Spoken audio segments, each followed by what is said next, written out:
coming to you live from Abuja, and we're focusing now on financial challenge and including what the NLC is asking for. Well, joined this morning by Issa Aremu, who is an NLC NEC member. Thank you for coming on this morning. Good morning, and happy May Day in advance. Oh, thank you. Well, Labour has proposed a new minimum wage of 56,000 naira, but we've just seen the states now saying even the old one, several things in the states can be done. Basic salaries can be paid as a result of the cash crunch, and Labour is demanding for 56,000 naira minimum wage. What's going on? Well, what's going on is that first, it's a matter of principle and law. The last time we signed the subsisting minimum wage of 18,000 naira per month, it was in 2010. And if you look at that law, it says that in the next 5 years, we need to do a review. So since last year, it was long overdue, 2015.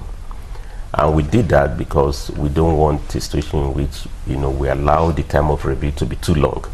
And then you are going to have dramatic review of 100%, 200%, as the case may be. Don't forget that it was the year 2000, that we had the 5,500 minimum wage, and then we didn't review until 10 years after, almost a decade.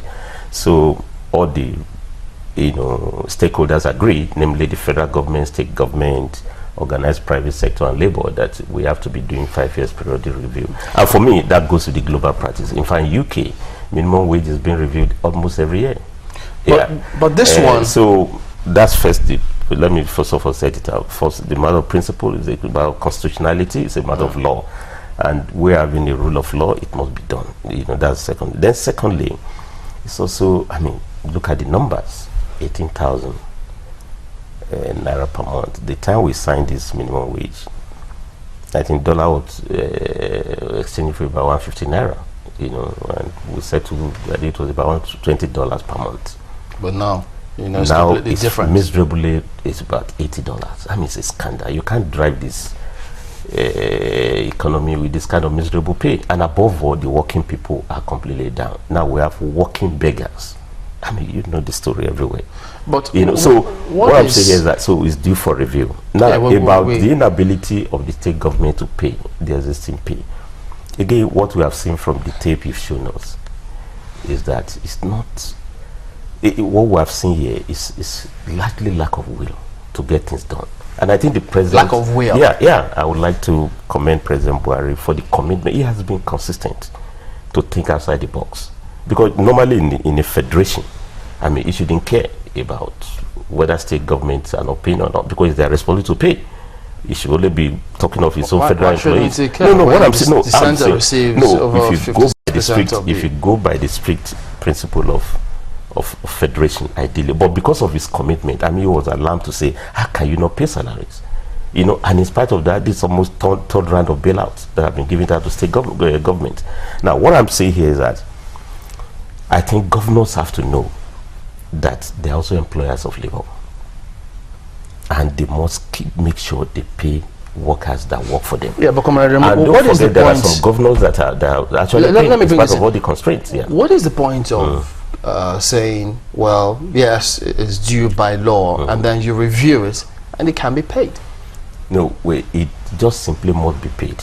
Why I'm saying so is that, and you can even see now all the issues that are coming up, the possibilities of blocking the leakages, promoting the internally generated revenue, and other entitlements that are due to the states.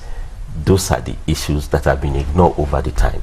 But don't also forget that, as we are saying so now, many of these governors are meeting some of their lousy obligations. Have you heard any of these governors who have not been paid? Some of them are paying their predecessors who are already currently serving, in the Senate and so on. So it's not lack of resources, it's lack of the will to get to. You have to prioritize your need. And I think we must emphasize this point. The greatest resource that Nigeria has, beyond oil and gas, which you all celebrate up and down, is the human resource. Is the working force. And I think May Day, which we are celebrating now, is to celebrate the dignity of labor. I mean, Nigeria growth rate was in double digits in the 60s, 70s. We never, at the time, we could not, we have not even discovered. Are you looking at timing? Are you looking at the timing? Because if you bring all of these points here, and one wonders if Labour, because you have your own analysts, people who do your research, and you once told us that, and if they've been carrying out research, do they think that this is feasible? The timing that you bring in this demand, is it feasible, even though you say there is an agreement that tells you 5 years or after that you should have a look at it again, knowing full well what the nation is going through and what's happening around the world? Do you think this is the right time? It's more, let me tell you, it's not just, first, not that just visible, it's desirable. I've given you the numbers. I mean, wait, 56,000 naira per month. First, I think we have to start from that premise, analyze it. For a family, a worker with his wife, and they have, let's say, 4 children. I mean, what does that one translate to in a month?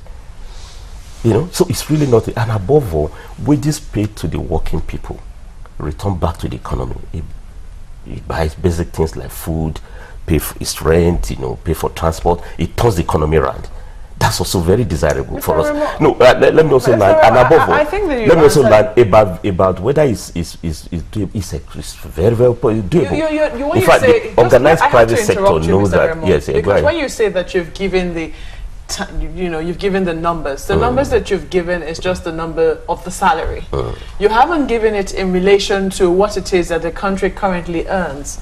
You haven't given it in relation to what it is that our recurrent expenditure is vis-a-vis capital expenditure. What are these numbers? Now, if you look at these numbers, would you say that really the federal government and the states can afford to pay this minimum? Because what we must also underline here is the minimum. When we say there is a minimum, it means that other maximums will also go up as well. Precisely. Yes. Yeah. Well, I'm telling you that even at this collapsed price of crude oil,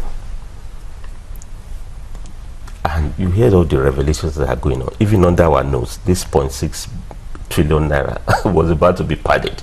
You know, there are areas for a lot of leakages that are coming up. What I'm saying here is that it's very well possible, if you prioritize the need for you to motivate working force, for you to see the labor as source of wealth generation. And some states are actually paying. There are quite a number of states that prioritize their need and know that the key for them to drive the economy is for them to pay their workforce. Does that mean they can pay 56,000 naira wait, as it stands now? Again, those are issues that are negotiable. First, don't forget that minimum wage is not something that are awarded by fiat. We have to negotiate them. And when I talk about this minimum wage, it's not just for the governors. It's not for the states. It's for all employers, largely private sector.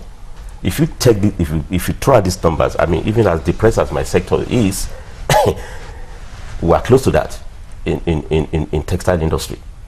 So construction industry. Are you also considering the small businesses? No. Wait, minimum wage covers those who employ minimum of 50 workers.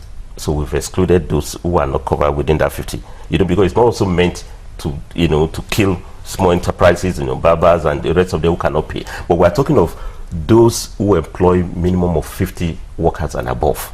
And that's the best global practices.